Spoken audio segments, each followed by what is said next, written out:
अस्सलाम वालेकुम। कैसे हैं आप सब? उम्मीद है सब खैरियत से होंगे। आज मैं आपके साथ किचन की बेहतरीन टिप्स शेयर करूंगी जिनका यकीनन आपको बहुत फ़ायदा होगा, इसलिए वीडियो को लाइक और चैनल को ज़रूर सब्सक्राइब कर दें। मटन या बीफ जल्दी गलाने के लिए इसे सिरका या नींबू के रस से मैरिनेट करें। मटन या बीफ को मैरिनेट करने का फ़ायदा ये होगा कि एक तो ये जल्दी गल जाएगा और दूसरा आप इससे जो भी सालन वगैरह बनाएंगे, कोरमा या जो कुछ भी बनाएंगे वो बहुत ही मज़े का बनेगा। इसके अलावा टमाटर की चटनी गर्मियों में बनाई जाती है। टमाटर की चटनी का जायका बढ़ाने के लिए इसमें थोड़ा सा खुश्क पुदीना शामिल कर दें तो ये बहुत ही मज़े की हो जाएगी। अक्सर जब बाज़ार से आम आते हैं तो उसमें से कोई कच्चा आम भी निकल आता है, तो उस आम को कागज़ में लपेट कर एक सेब के साथ पूरी रात के लिए रख दें। सेब से खारिज होने वाली एथिलीन गैस इस फल को एक ही रात में पका देगी और जब आप सुबह देखेंगे तो वो फल पका होगा। उबले हुए बचे चावलों का लोग कई तरह से इस्तेमाल करते हैं। अगर उबले हुए चावल बच जाएं तो इसमें थोड़ी सी पिसी हुई दालचीनी, मक्खन, चीनी और दूध डालकर उसकी पुडिंग बना लें। एक आपका ज़बरदस्त मीठा तैयार हो जाएगा। जब भी यखनी बनाएं तो ज़्यादा मिकदार में बनाएं और फिर इन्हें हस्बे ज़रूरत छोटे बड़े बैग्स में या बर्तन में रख कर फ्रीज़ कर लें। जब भी सूप या सब्ज़ी बनाएं तो हस्बे ज़रूरत निकालें और इस्तेमाल करें। इस तरह वक्त भी बचेगा और आपकी डिश भी बड़ी मज़े की बनेगी। इसके अलावा दाल में भी आप ये यखनी इस्तेमाल कर सकते हैं।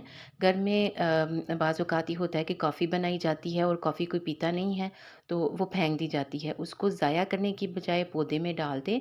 ये बेहतरीन खाद का काम करती है। इस तरह चीज़ें भी ज़ाया नहीं होंगी और आपको इसका बेहतरीन इस्तेमाल भी मिल जाएगा। कई सब्जियों और फलों की बड़ी स्ट्रॉन्ग सी स्मेल होती है और जब हम उनको फ्रिज में रख देते हैं तो वो स्मेल फ्रिज में ही रह जाती है। ऐसी सूरत में इनकी स्मेल को ख़त्म करने के लिए फ्रिज में एक लीमू को काट के रख दें, तो इससे लीमू उस सारी स्मेल को जज़्ब कर लेगा। और अगर आपने मछली को महफूज करना है तो इसको एल्युमिनियम फॉयल में लपेट कर रखें। मछली काफ़ी अरसे तक ताज़ी रहेगी। मसाला वगैरह भी अगर आप लगा के रख रहे हैं तो उसको एल्युमिनियम फॉयल में कर लें तो बेहतर रहेगा। बावर्ची खाने की दराज़ों में अक्सर कीड़े मकोड़े आ जाते हैं। अगर आप उनमें तेज़ पत्ते रख देंगे तो कीड़े मकोड़े दूर रहेंगे, अंदर दाखिल नहीं होंगे। किचन काउंटर सारा दिन इस्तेमाल होता है जिससे उसके ऊपर चिकनाई और ज़िद्दी दाग धब्बे लग जाते हैं। इनको साफ़ करने के लिए ब्लीच और वॉशिंग पाउडर को मिक्स करके उसके ऊपर फैला दें थोड़ी देर के लिए और फिर बाद में उनको रगड़ें तो किचन काउंटर जो है वो बिल्कुल नीट एंड क्लीन हो जाएगा। ऐसे लगेगा जैसे वो बिल्कुल नया है। सब्जियां पकाते वक्त तेल गरम करें तो इसमें एक चुटकी हल्दी डालने के बाद सब्जियां शामिल करें और फिर उनको फ्राई करें। सब्जियों का कुदरती रंग ख़राब नहीं होगा और ज़ाहिर है कि अगर उनका रंग ख़राब नहीं होगा तो उनको खाने को भी जी चाहेगा देखकर।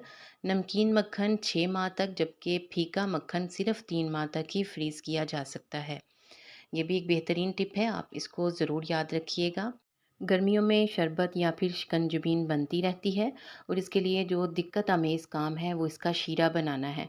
तो इसके लिए बेहतरीन हल ये है कि आधा किलो चीनी को किसी शरबत की बोतल में डाल लें और फिर उसके ऊपर नीम गर्म पानी डाल दें। थोड़ी ही देर में चीनी घुलकर शीरा बन जाएगी। अब आप इस बोतल को ढक्कन लगाकर फ्रिज में रख लें। अचानक मेहमान आ जाए या फिर शरबत बनाना हो, शिकंजबीन बनानी हो तो आप फ़ौरन से इस सिरप को डालें और इसे जो है वो शरबत वगैरह बना लें। और इस सिरप को ज़्यादा देर महफूज करने के लिए आप इसमें थोड़ा सा लीमू या फिर चुटकी भर टाटरी भी डाल दें तो ये काफ़ी देर महफूज रहेगा। खालिस शहद कुदरत का एक बेहतरीन अतिया है जो कभी ख़राब नहीं होता। यानी खालिस शहद की रंगत तब्दील नहीं होती, लेकिन अगर किसी वजह से उसकी रंगत बदल जाए तो आप इसको 30 सेकंड के लिए माइक्रोवेव कर लें। इसकी रंगत बिल्कुल साफ़ शफ़ाफ़ हो जाएगी।